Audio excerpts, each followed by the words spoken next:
Magandang gabi mga kabayan. Sana bigyan niyo ako ng 1 minuto para dito. May nagtatanong kasi kung paano gamitin yung ating cleansing incenso candle. Eto siya. Meron din akong gabay candle holder. So nilagay ko siya dun. Eto siya mga kabayan. Andyan din lahat ng sangkap ng gabay medalyon.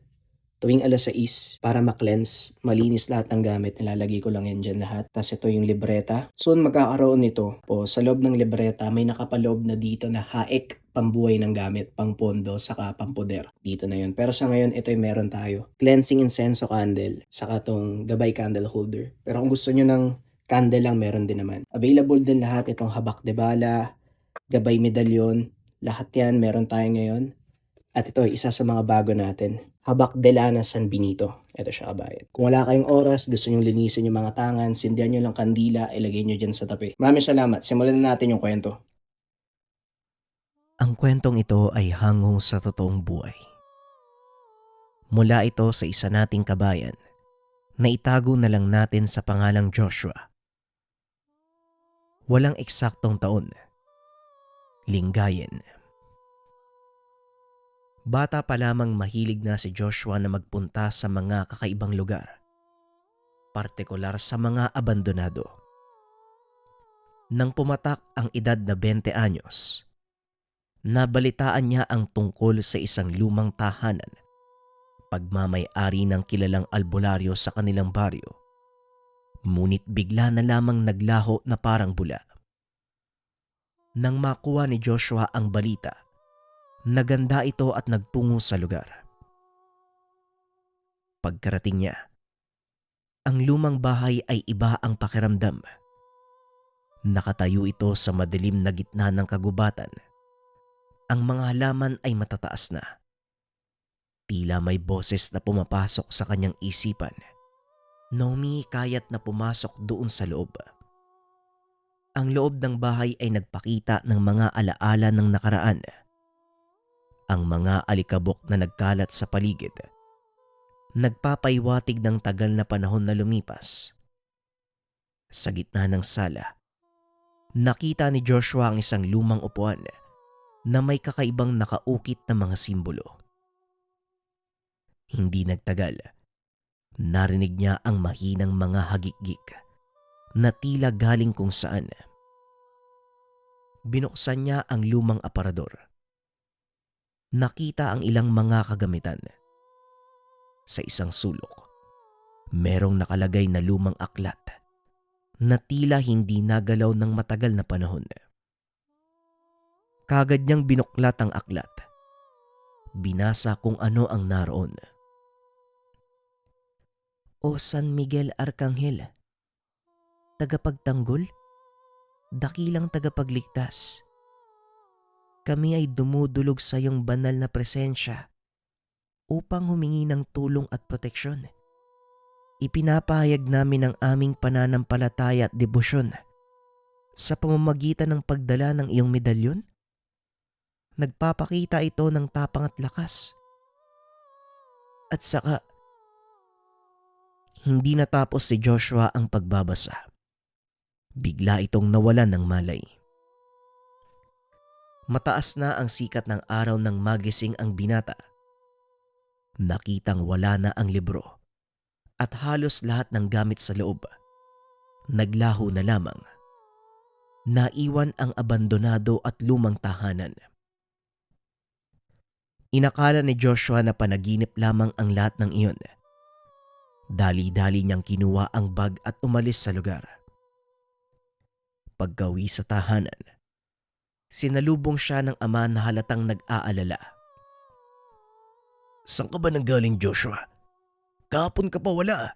Hindi ka man lang nagpaalam." Wika ni Tatay Cleo. Natahimik naman si Joshua.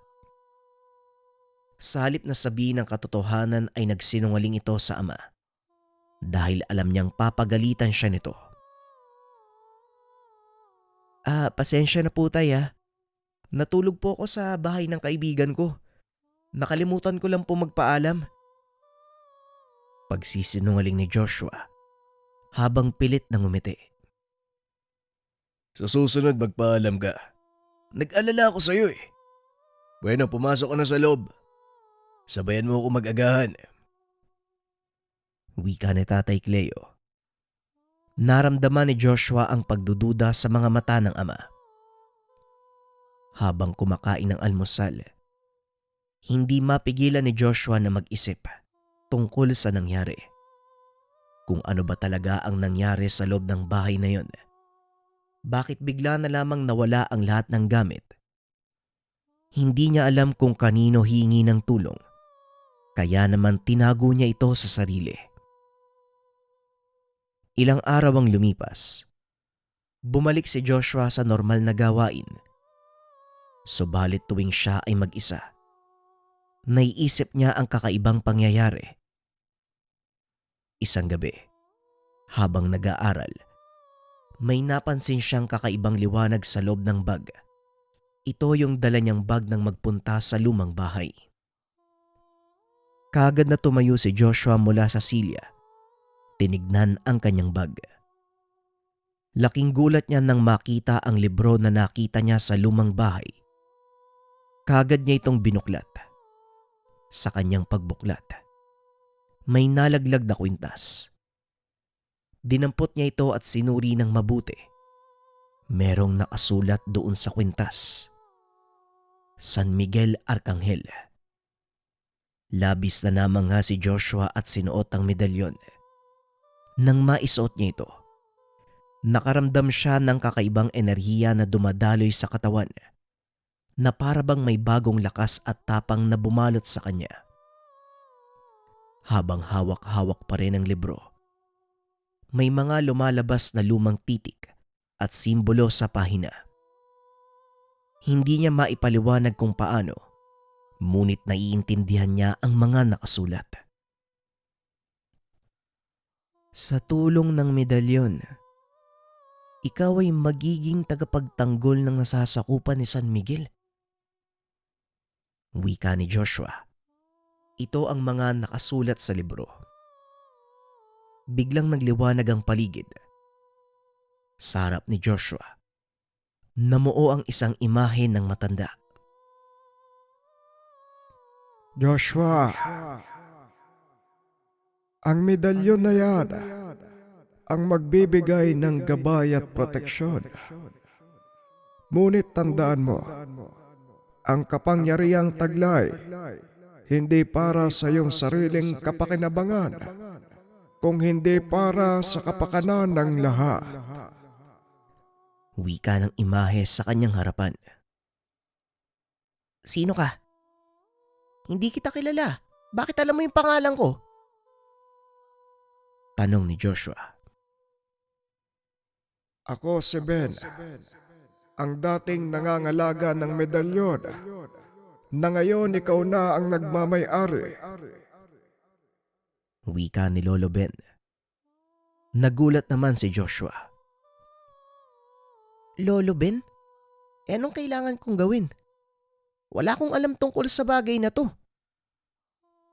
Tanong ni Joshua. Magtiwala ka lamang. Maraming nilalang ang magtatangkang makuha ang kapangyarihan ng medalyon.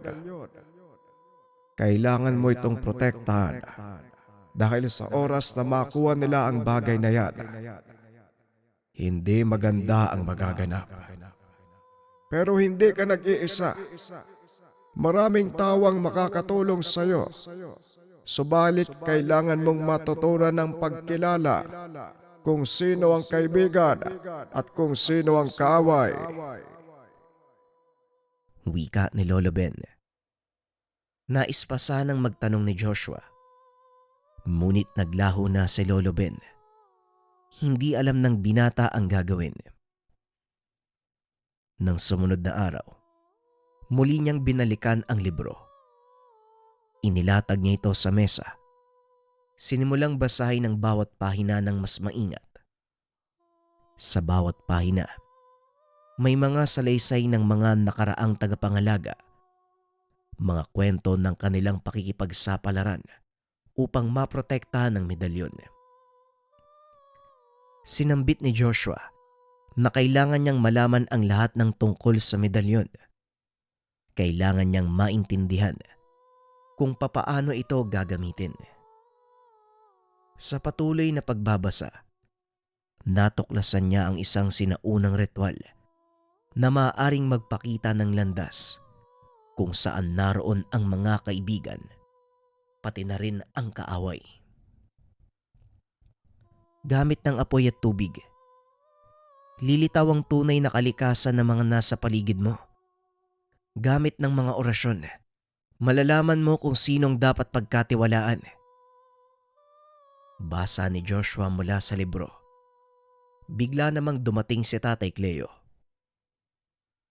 Anak, ano bang ginagawa mo? Kanina pa kita tinatawag, kakain na eh.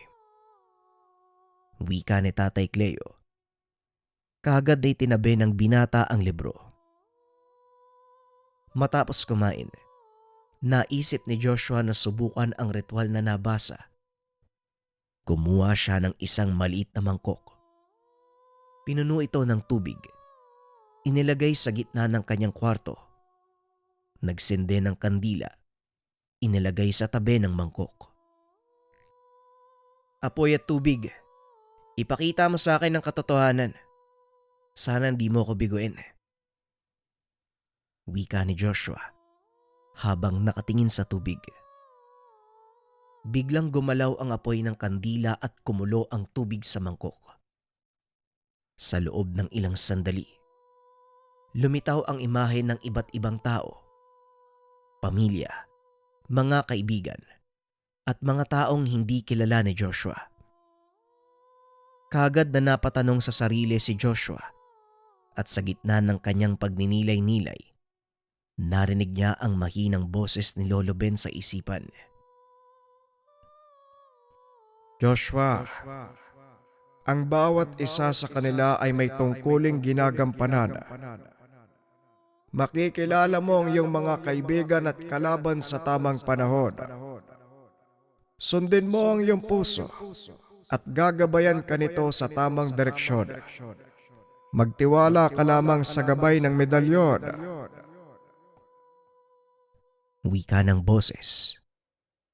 Napagtanto ni Joshua ang kapangyarihan ng medalyon.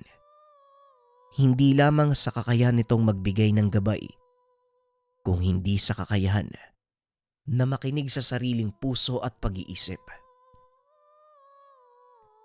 Kailangan ko magtiwala sa sarili ko. Nasa akin ang kapangyarihan ng medalyon at gagamitin ko ito para protektahan ng mga tao. Wika ni Joshua habang hawak ang medalyon. Lumipas sa mga araw at patuloy na nag-aral si Joshua. Natutunan niya ang iba't ibang kapangyarihan ng medalyon at kung paano ito gagamitin ng wasto. Nakilala niya rin ang mga taong makakatulong sa kanya. Sina Ana, isang dalubhasa sa sinaunang kasaysayan. Si Leo, may kaalaman sa pakikipaglaban. At si Maria, isang manggagamot na may kaalaman sa mga maiwagang halaman. Hindi ko to magagawa mag-isa. Kailangan ko kayo. Kailangan natin magtulungan para malagpasan ang pagsubok. Wika ni Joshua sa mga bagong kaibigan. Nandito kami para tulungan ka. Huwag kang mag-alala. Tugon ni Ana. Handa ako labanan kung ano man yung panganib na paparating. Hindi lang para sa medalyon, kundi para sa baryo. Siguradong madadama ito. Wika ni Leo. Ako naman ay magbibigay ng tulong sa inyo sa bawat sugat na matatama. Wika ni Maria. Sa tulong ng tatlo, handa na si Joshua na harapin ang pagsubok. Alam niyang marami pang darating na hamon. Ngunit sa gabay ng medalyon at sa tulong ng mga kaibigan, tiwala siyang magtatagumpay. Hanggang sa may napansin si Joshua doon sa libro. May mga lugar na dapat niyang puntahan. Ito ang mga lugar ng mga nilalang na kailangan niyang harapin upang maiwasan ang mas malaking sakuna. Naganda si Joshua para sa paglalakbay. Dinala niya ang libro at medalyon. at kaunting mga gamit. Bago umalis, kinausap niya ang ama. Atay, medyo malayo po yung pupuntahan ko ngayon ha. Importante kasi mawawala ako pansamantala. Wika ni Joshua. Ano naman ang gagawin mo anak? Saan ka ba pupunta? Parang susugod ka sa gera. Tanong ni Tatay Cleo. Basta po tay, may kailangan lang akong asikasuhin. Pero wag po kayo mag-alala, babalik din po ako. Wika ni Joshua. Bagamat nag-aalala, pinayagan ni Tatay Cleo si Joshua na umalis. Kasama ni Joshua si Aling Maria, Leo at Ana. Naglakbay sila sa pinakaunang lugar. Patungo sa bundok ng silangan, si Joshua ay hindi mapakali. Alam niyang malaking responsibilidad ang nakaatang sa kanya. Ngunit sa tulong ng mga kaibigan, nararamdaman niyang kaya itong harapin. Habang naglalakad sila sa isang makitid na daan sa kagubatan, nagsimulang mag-usap ang grupo. Joshua, ano bang alam mo tungkol sa mga balbal? Bakit sila yung kailangang unang puntahan? Tanong ni Ana habang sinisilip ang libro. Batay kasi sa libro, ang mga balbal ay mga nilalang na kumukuha ng laman ng tao.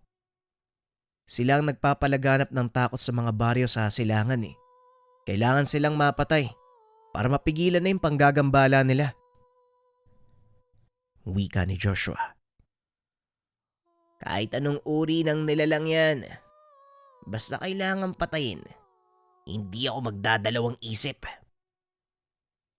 Wika ni Leo habang hawak ang punyal. Sa kanilang paglalakbay, unti-unting dumidilim ang paligid. Narating nila ang paanan ng kabundukan.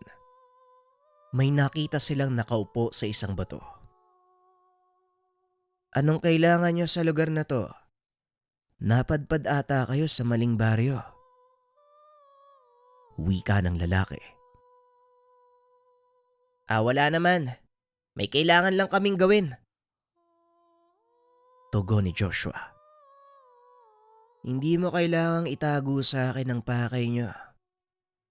Ang mga balbal, mapanganib at tuso. Bago niyo mapuntahan ng kanilang kuta, harapin niyo muna ang tagapagbantay nila. Wika nito. Itinuro niya ang isang direksyon. Kagad silang nagtungo sa lugar at narating ang isang kuweba. Nagkatinginan sila. Handa na sa kung ano man ang mangyayari. Ayos lang ba kayo? Kailangan nating magtulungan ha. Hindi natin alam kung anong mangyayari dito. Wika ni Joshua. Sige na. Handang-handa na ako eh. Kung ano man yung makita ko, gigilitan ko yan. Tugon ni Leo.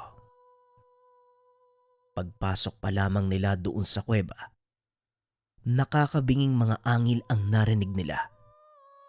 Kagad sumugod ang mga nilalang. Nagulat si Joshua sa bilis ng kilos ni Leo. Bawat nilalang na madaanan, walang pagdadalawang isip na ginigilitan ng liig. Tumulong na rin si Leo sa pakikipaglaban, habang ang dalawang kababaihan, sa tuwing merong nasusugatan sa kanila, inaagapan kagad ni Maria. Sa gitna ng labanan, biglang nagliwanag ang medalyon ni Joshua. Nagbigay ito ng kakaibang lakas sa kanya. Naging mas matibay at mabilis ang kilos si Joshua. Sabay silang kumilos ni Leo. Bawat nadadaan ng mga balbal, walang pagdadalawang isip na pinapatay. Magandang simula ang nagawa natin ngayon. Napapansin ko lang din, itong medalyon, sa tuwing nagtutulungan tayo, mas lalong lumalakas ang bisa niya. Wika ni Joshua. Nagpatuloy sila hanggang sa marating ang pinakakuta ng mga balbal. Mas marami ang bilang ng mga nilalang. Walang pagdadalawang isip na sinugod ang tatlo. Hindi kagad nakailag si Ana. Nasugatan ito sa dibdib. Sumaklolo naman si Aling Maria upang gamutin ang sugat ng kasama. Mabilis na humarang si Leo kay Joshua upang protektahan siya mula sa mga sumusugod na balbal. Inihanda ni Leo ang punyal. Kung sino mang lumapit, kaagad ginigilitan. Joshua, bantayan mo muna si Aling Maria at Ana. Ako nang bahala sa mga to. Wika ni Leo. Habang abala si Aling Maria sa pagpapagaling kay Ana, muling ginamit ni Joshua ang medalyon. Hinawakan niya ito. Nakaramdam ng kakaibang enerhiyang dumadaloy sa katawan. Ang mga lumang simbolo sa libro. Naaninag sa kanyang isipan. Alam niyang kailangang banggitin ang mga orasyon upang talunin ang mga nilalang. Sa bisa ng gabay ng medalyon, ipakita mo sa akin kung paanong matatapos ang laban na to. Wika ni Leo. Kumislap ang malakas na liwanag na nagdulot ng pagkabulag sa mga balbal. Sa pagkakataong ito, napansin ni Leo ang isang balbal. Naroon lamang sa pinakadulo ng kuta. Nakatitig ng masama sa kanya. Leo, sundan mo ko. Para matapos ang laban na to, kailangan nating patayin yung isang yun. Wika ni Joshua. Buong puwersang pinuntahan ng dalawa ang pinakadulo ng kuta. Sa kanilang pagdating, mas malaki ang sukat ng balbal na ito. Nababalot ng itim na likido ang buong katawan. Mabuti naman at ikaw na mismo ang pumunta dito. Hindi na kami mahihirapan para kunin ang medalyon. Wika ng nilalang. Masyado kasi kayo matagal eh. Hindi na ako nag-antay. Ngayon, kung sa palagay mo kaya mong kunin yung medalyon, bakit hindi mo subukan? Wika ni Joshua. Umangil ng malakas ang balbal at nagbitaw ng pag-atake. Ngunit mabilis itong naiwasan ni Joshua. Uminit ang kamao ni Joshua. Nagbitaw ng napakalakas sa suntok. Tumama ito sa likuran ng balbal. Nawalan ito ng balanse. Sige na, Leo. Ituloy mo na! Wika ni Joshua. Muling nagbitaw ng malakas na atake si Joshua. Nang tuluyang bumagsak sa lupa ang balbal, dali-daling kumilos si Leo upang gilitan ito ng leeg gamit ang kanyang punyal. Mabuti na lang mabilis kang kumilos, Leo. Kung tumagal siguro mahihirapan tayong talunin yung isang yan eh. Wika ni Joshua. Salamat din sa tulong mo. Mahihirapan akong asintayin yung leeg niya, no? Ang laking nilalang, ang dulas pa ng itim na likido. Tara, balikan muna natin yung dalawa. Tugon ni Leo. Nakita nilang maayos na ang lagay ni Ana at Aling Maria. Natapos na natin yung unang nakalagay dito sa libro. Pero may kasunod pa. Ang maganda lang sa ngayon, nababawasan natin yung mga kailangang gawin. Sa palagay ko, pahirap ng pahirap yung mga susunod eh. Wika ni Joshua. Saan ba ang susunod nating puntahan? Ay pwede bang magpahinga muna tayo? Hindi biro ang ginamit kong orasyon para mapagaling ang kaibigan niya. Wika ni Aling Maria. Opo, tama po kayo, Aling Maria. Kailangan natin ng sapat na pahinga para maging handa sa susunod na akbang. Wika ni Joshua habang inilalabas ang libro. Habang nagpapahinga binasa ni Joshua ang libro. Napansin niya ang susunod na lokasyon. Isang sinaunang templo sa gitna ng kagubatan. Ayon doon sa larawan, meron siyang nakitang ukit. Kakaibang anyo ng nilalang, ngunit nakakakilabot ang itsura. Batay dito sa mapa, kailangan nating pumunta sa gitna ng kagubatan. May nakalagay dito. Napaka-weirdo ng itsura. Malamang, ito yung kailangan nating patayin. Wika ni Joshua habang ipinapakita ang imahe sa mga kasama. Aba, mukha ngang malakas yung isang yan ah. Mas maganda yan para hindi nakakatamad. Wika ni Leo habang nililinis ang punyal. Nagpahinga ang grupo ng ilang oras. Nagkaroon sila ng pagkakataon na mag-usap at magplano para sa susunod na hakbang. Ilang sandali pa ang lumipas ay nagpatuloy na sila sa paglalakbay sa gitna ng kagubatan. Mas lalong naging buo ang grupo. Wala silang ibang sasandalan kung hindi ang isa't isa. Pagdating sa gitna ng kagubatan, naglabasan ang mga nilalang. Kung ano ang nakaukit doon sa libro, ganon din ang itsura ng mga nilalang. Dehado man kung titignan ang kanilang bilang, hindi nagpadala sina Joshua sa itsura ng mga ito. Joshua, mag-iingat ka. Mataas na uri ng aswang ang mga yan. Mabilis silang kumilos, kaya maging mapagmatsyag ka. Wika ni Leo. Hawak na nito ang punyal. Mas mabilis at mas malakas ang mga aswang na ito. Ngunit nagagawang makipagsabayan ni Leo sa kanila. Samantalang si Ana, patuloy na gumagamit ng mga tigalpo upang matulungan si Leo. Ganon din ang ginagawa ni Joshua. Inaaral niya ang sitwasyon kung paanong matatapos ang laban.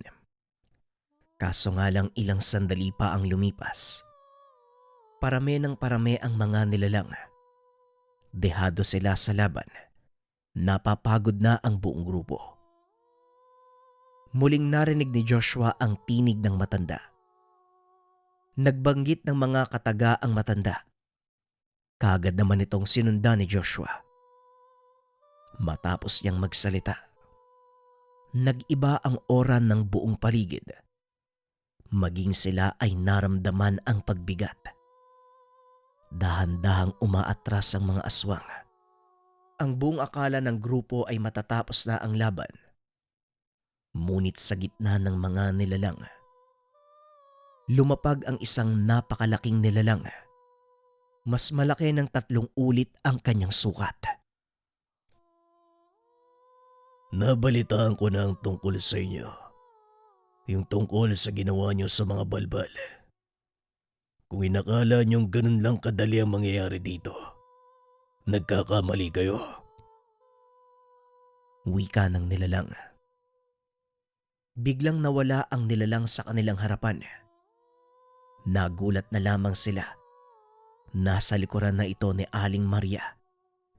Buong puwersang hinambalos ang matanda. Tumalsik ito at tumama sa puno. Susugod pa sana si Leo. Ngunit bigla na namang nawala ang nilalang. Nasa likuran na ito ni Ana. Tinadya ka ng babae. Tumalsik din ito kung nasaan si Aling Maria.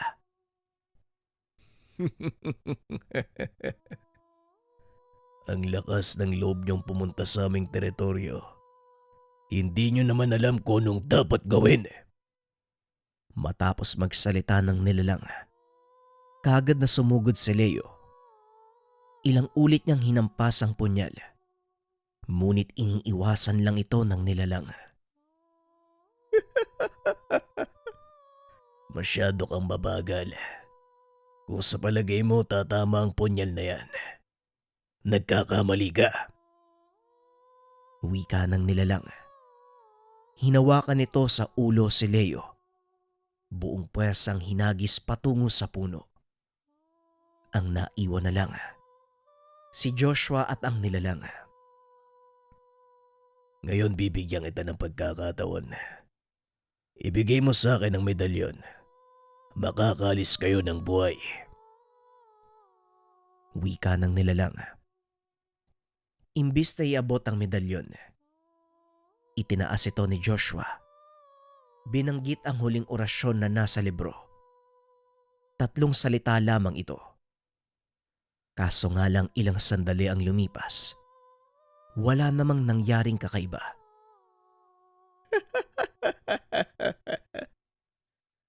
Kung gusto mong mamatay, walang problema sa akin. Dagdag pagkain ka rin ng aking lahi. Wika ng nilalang. Bumuelo ito ng pag-atake kay Joshua.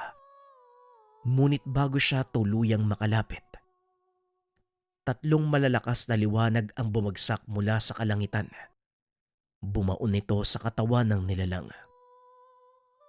Sa bawat pagbaon ng liwanag, nagmistula itong sibat na may dumadaloy na kuryente. Nangisay ang katawan ng nilalang hanggang sa tuluyang maging abo. Nang makita ito ng iba pang nilalang, dali-dali silang umatras at nagtago sa kadiliman. Matapos naman ang kaganapan, kagad pinunta ni Joshua si Aling Maria. Buhay pa ang matanda. Tinulungan niya ito upang makaupo ng maayos. Dinala ang 2 pang kaibigan na walang malay sa tabi ni Aling Maria. Ay kahit dalhin mo sila dito, hindi pa ako nakakabawi ng lakas. Hindi ko alam kung matutulungan ko sila. Wika ni Aling Maria. Hinubad ni Joshua ang kanyang medalyon. Isinuot kay Aling Maria. Nagbanggit ng mga ilang kataga. Nakaramdam ng init sa katawan ng matanda. Dumaloy ito sa buong katawan. Nanumbalik ang kanyang lakas.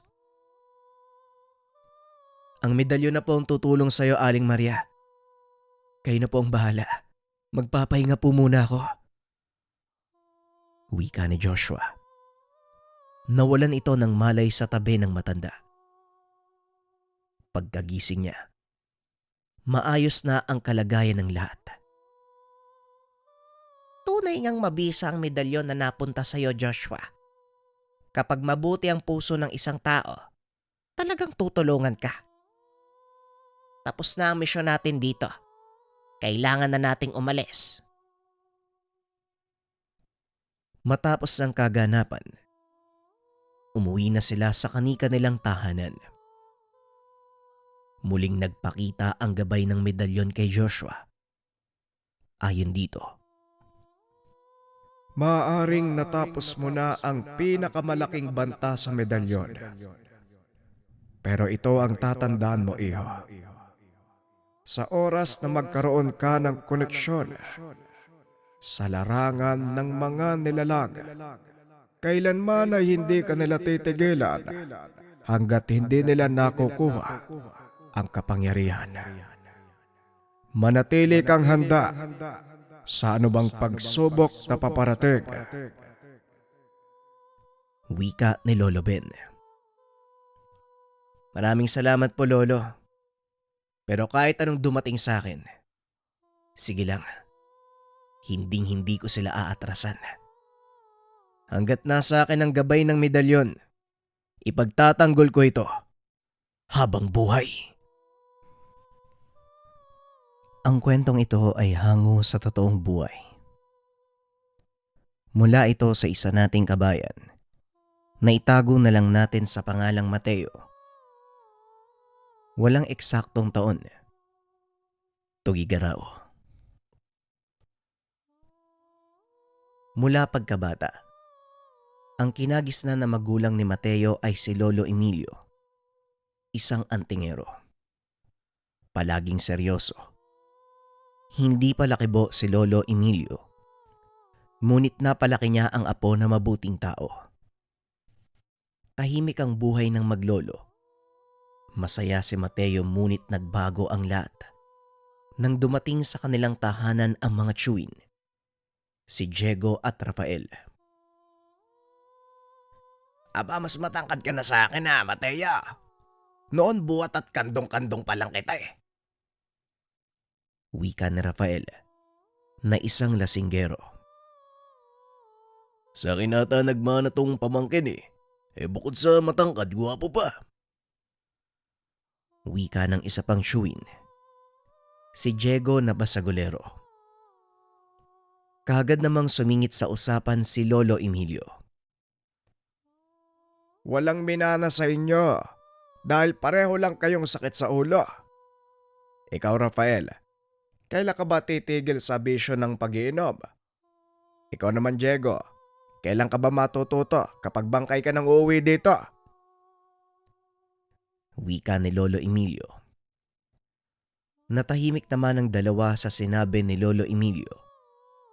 Ngunit sa kabila ng pagiging seryoso ni Lolo Emilio, may halong lungkot sa mga mata.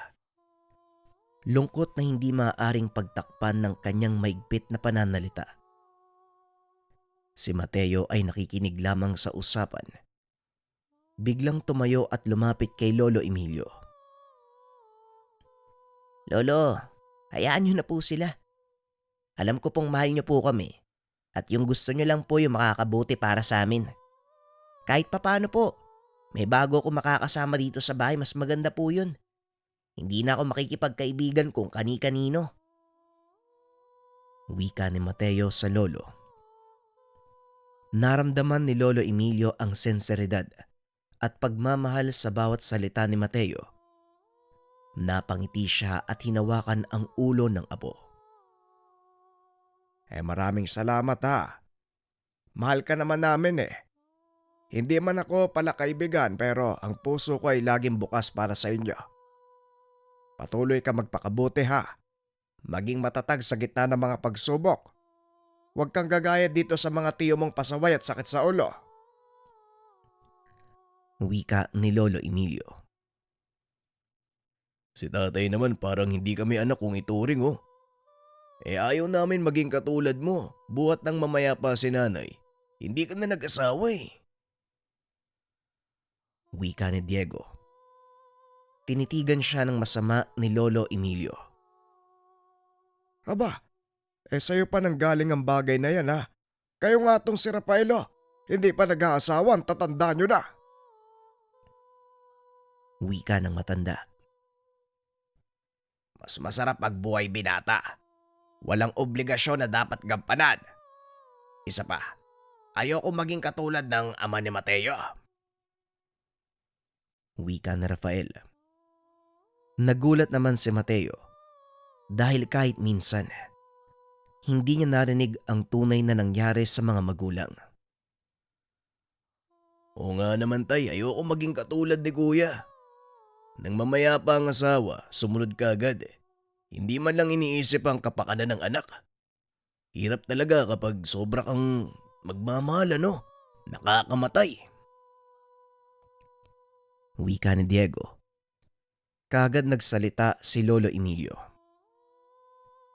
Hindi nyo ba naiintindihan ang mga nangyari? Hindi lahat ng bagay ay madaling desisyon. Hindi kayang sukatin ng iyong mga pananawang mga pagsubok at sakripisyo na dinaanan ng inyong kuya. Hindi dapat natin husgahan ang kanyang pagpapasya. Hindi nyo alam ang buong kwento. Wika ni Lolo Emilio. Pero tay, hindi ba't mas mainam na maging mapanuri tayo sa ating mga desisyon? Hindi ba't mahalagang mag-isip tayo ng mabuti bago tayo magpakasal o magkaroon ng pamilya? Ayoko maulit ang mga pagkakamali, ano? Wika ni Rafael. Tama si kuya, tay. Hindi naman ibig sabihin na hindi namin nare-respeto ang mga desisyon mo. Para po sa amin, mas mabuti ng maingat, mapanuri sa bawat pagpapasya. Gusto lang namin na maging maayos ang takbo ng buhay namin. Wika ni Diego. Tama kayo sa ilang aspeto. Pero palaging tatandaan na ang pagmamahal at pagpapakasal. Hindi laro na maaaring ihambing sa anumang bagay. Hindi lamang ito tungkol sa ating sariling kaligayahan. Ito'y para sa pagtupad ng tungkulin bilang asawa at magulang. Wika ni Lolo Emilio. kumalma na ito. Naiintindihan ko naman po yung mga sinasabi niyo, Lolo. Pati na rin po kayo, mga tiyo. Pero sana bigyan niyo ng pagkakataon ng sarili niyo na magmahal at magkapamilya. Hindi lahat ng pagmamahal nagdudulot ng sakit at pigati. Minsan parang yun pa nga yung magbibigay ng tunay na kaligayahan eh. Wika ni Mateo. Nagulat ang mga ito sa sinabi ng binata. Paano mo naman nasabi yung bagay na yan? Naranasan mo na bang magmahal? Ang alam ko, nandito ka lang sa bahay, di ka naman lumalabas eh. Wika ni Rafael. Tama ka naman, tiyo. Hindi ko pa nararanasan ng magmahal na parang katulad sa inyo ni Tio Diego at ng sino man.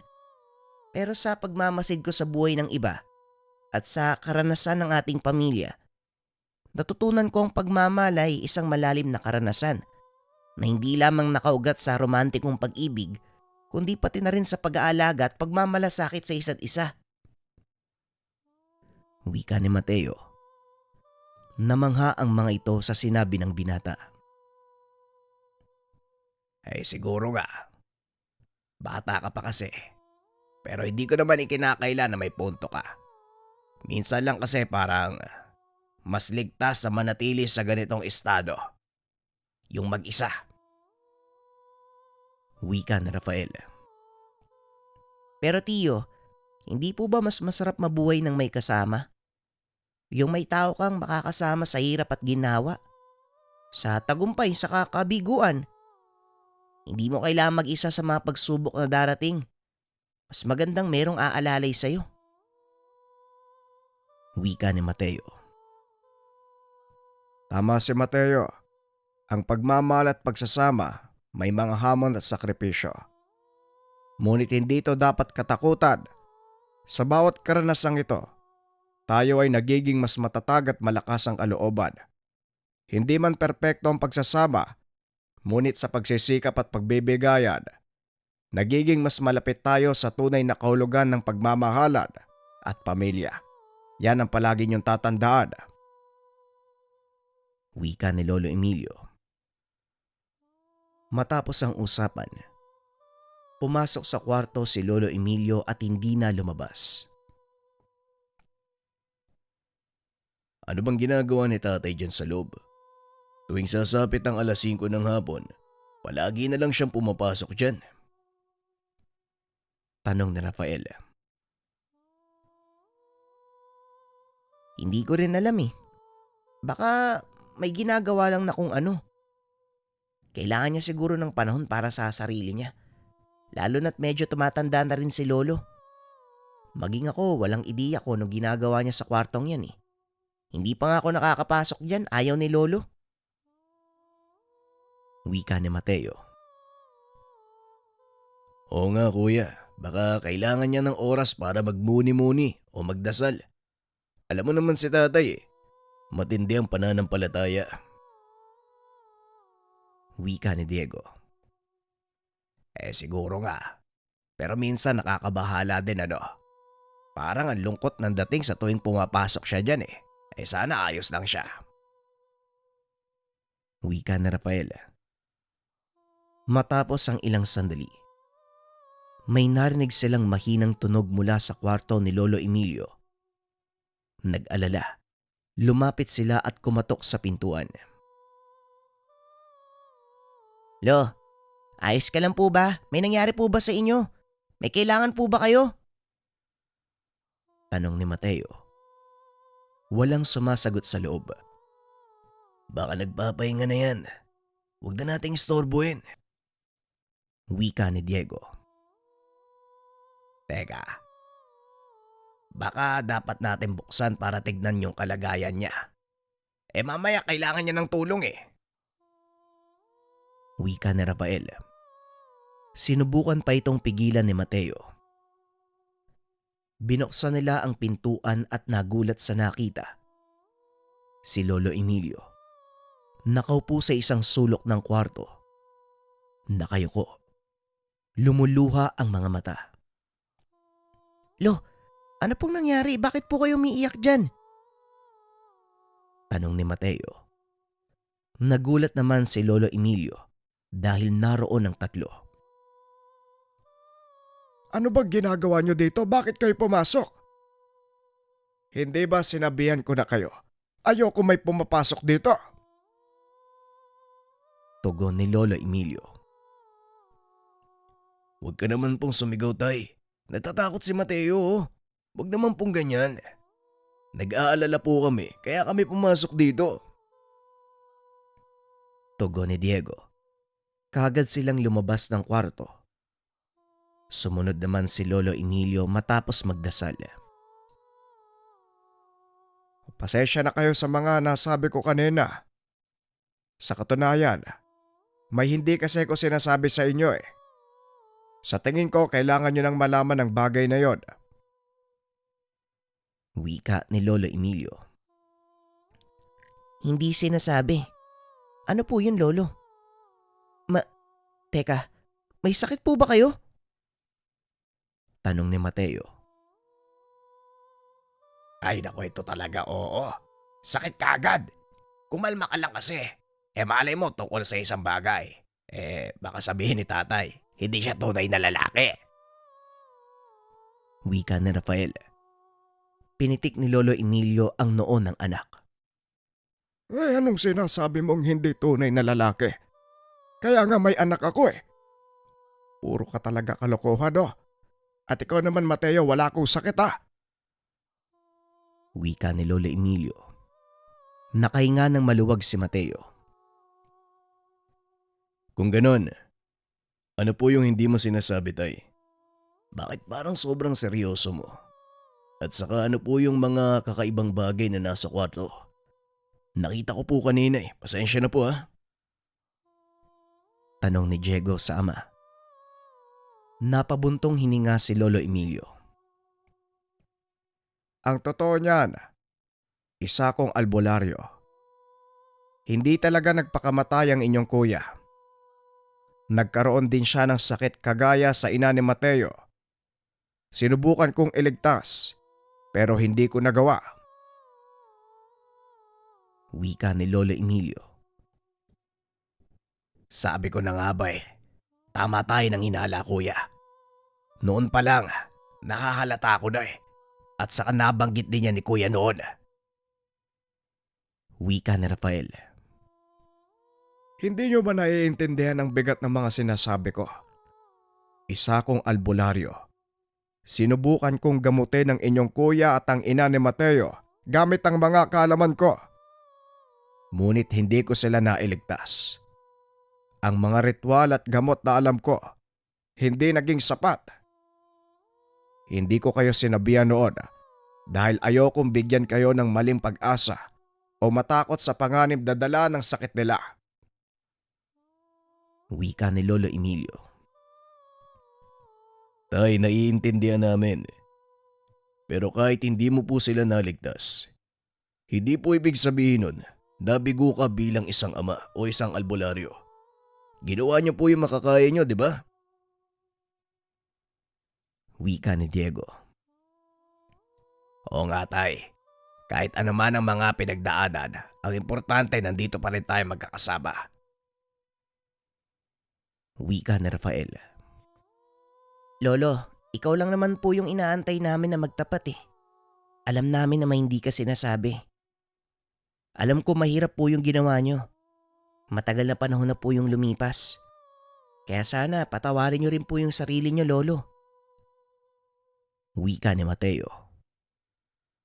Maraming salamat sa mga sinasabi nyo. Kailangan ko nang sabihin ang lahat ng ito dahil kayo magpapatuloy ng ating saling lahi. Wika ni Lolo Emilio. Nilabas nito ang ilang medalyon.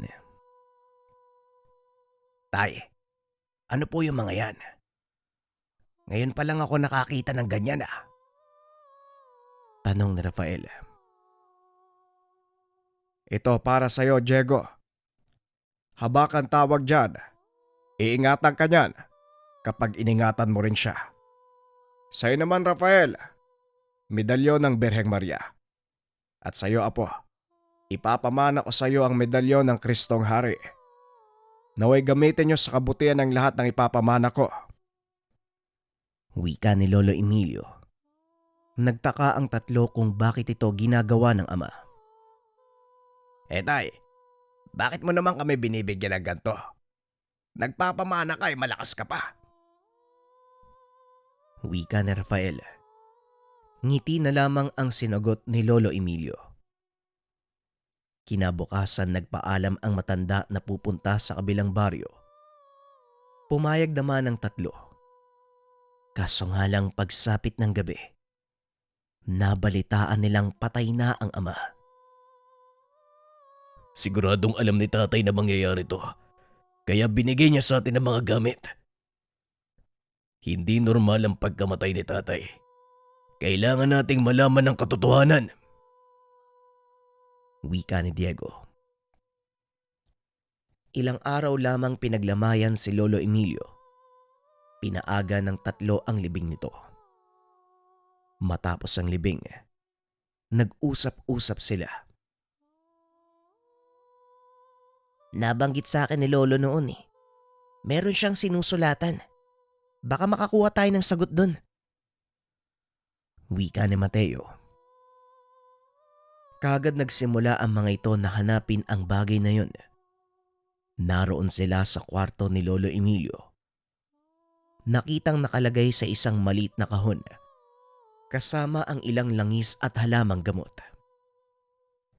Kagad na binasa ng mga ito ang bawat detalye. Natuklasan na bago mamatay si Lolo Emilio, hinarap nito ang mga nilalang. Nakalagay din doon sa papel kung saan ito matatagpuan. Hindi sila nagpadalos-dalos sa pagpapasya. Inunawa ng maigi ang lahat ng nilalaman ng libro at kung paanong magagamit ang mga ibinigay ng lolo. Lumipas ang ilang panahon. Tinungo nila ang baryo.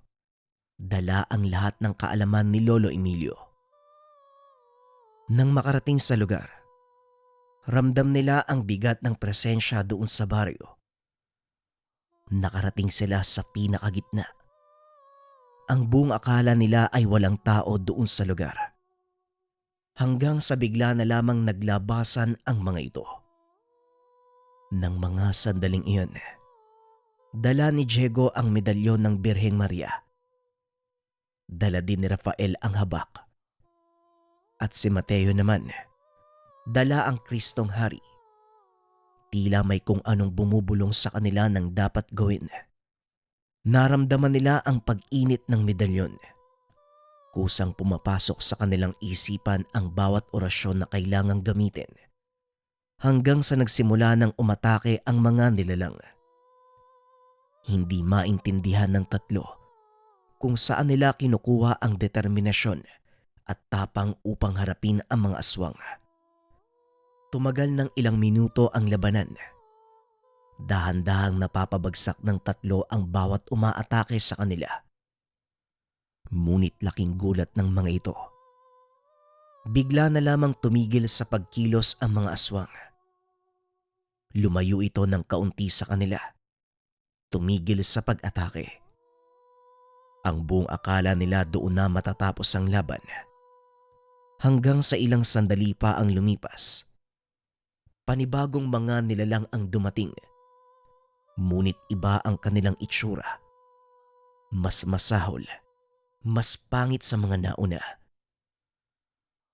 Mukhang dito na rin tayo mamamatay Walang problema sa akin. Kung ito ang dahilan kung bakit namatay si Lolo Emilio at ang kapatid natin, masaya akong tatanggapin ang sitwasyon. Wika ni Rafael. Wala din namang problema sa akin Ang maalaga, nakabawi tayo kahit papano sa mga nagawa nila. Wika ni Mateo. Huwag kayo magsalita ng ganyan. Hindi tayo iniwanan na mga gamit ni Lolo para tanggapin ang kamatayan natin dito. Wika ni Diego. Muli nang sumugod ang mga nilalang. Mas malakas ito nang hindi hamak sa mga unang nakalaban. Pero hindi nagpatigil ang tatlo. Kahit iniinda na ang bawat atake ng mga nilalang, patuloy nilang sinabayan ang bawat pag-atake sa kanila. Napakarami ko ng pinsala sa katawan. Hindi ko alam kung kakayanin ko pa to. Wika ni Rafael. Dahan-dahan itong nawawalan ng malay. Tio Diego, alalayan mo po si Tio Rafael. Dali niyo po siya sa ligtas na lugar. Wika ni Mateo. Teka, ano bang sinasabi mo? Hindi ka namin iiwan dito, lalong-lalo na sa ganitong sitwasyon. Tugon ni Diego. Makinig na lang po kayo sa akin. Malamang hindi lang ako nakakaramdam nito. Sa palagay ko ginagabayan tayo ni Lolo eh.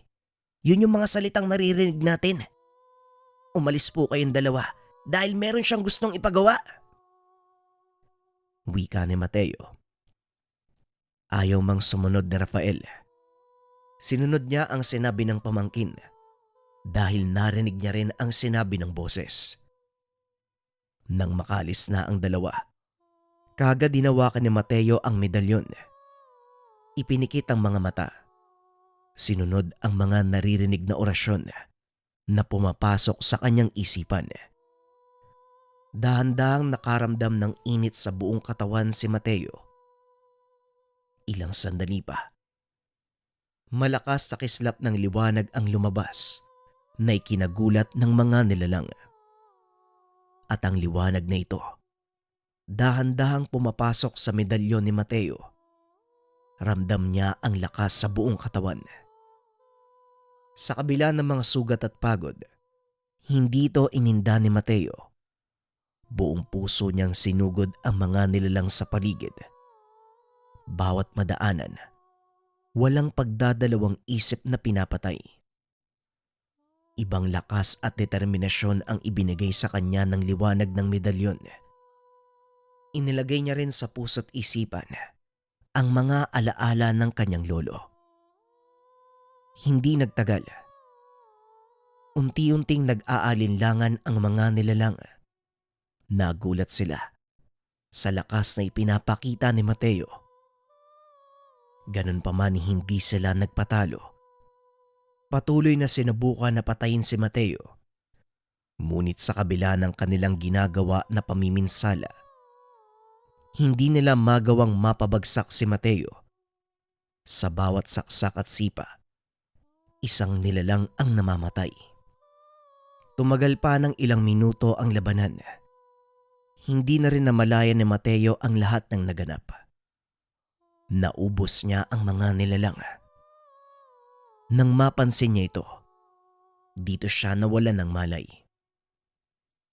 Nang imulat ang mga mata, nakita niya ang dalawang tiyo na nasa harapan. Mateo, ayos ka lang ba? Malubay mga sugat mo ah. Buti hindi ka namatay. Anong ginawa mo? Wika ni Diego. Niyakap nito ng maigpit ang pamangkin. Hindi ko rin po alam eh. Basta, kung ano yung sinasabi ni Lolo sa isipan ko, sinusunod ko lang eh. Parang kusa ding gumagalaw yung katawan ko eh. Wika ni Mateo. Naririnig ko rin yung mga boses sa sinasabi niyo. Malamang isa ito sa paraan ni tatay para tuluyan nating maunawaan ang buhay, Diego. Ngayon unti-unti ko natatanggap ang lahat ng pangaral niya. Kailangan na nating magbago. Kailangan nating ingatan yung sarili natin. Pati na rin to si Mateo. Wala na si tatay para mag-alaga sa ating tatlo. Tayo na lang ang naiwan. Wika ni Rafael. Tama ka. Nakakalungkot lang isipin na kailangan pang mawala ni tatay bago natin matutunan ang lahat. Pero iba yung nararamdaman ko ngayon eh. Parang nakatadhana ang lahat. Hindi kalungkutan kung hindi payapa. Kaso nga lang sa likod ng payapang to, alam kong may kailangan tayong gampanan. Wika ni Diego. Matapos ng lahat ng kaganapan, Natuon ang atensyon ng tatlo sa pag-aaral sa panggagamot. Lahat ng kailangan nila ay naisulat ni Lolo Emilio, kaya naman natutunan nila ang dapat gawin. Sa gabay at tulong ng mga medalyon, pati na rin sa boses na pumapasok sa kanilang isipan. Kinilala ang tatlo sa kanilang baryo bilang tatlong manggagamot na tumatanggap ng kahit anong uri ng sakit. Maging panggagambala ng mga elemento at nilalang, hindi inaatrasan ng tatlo. Nawala man ang lolo ni Mateo, nawala man ang tatay ni Diego at Rafael, ngunit natagpuan naman nila ang kanilang tungkulin dito sa ating mundo. Tumulong sa lahat ng tao na nangangailangan.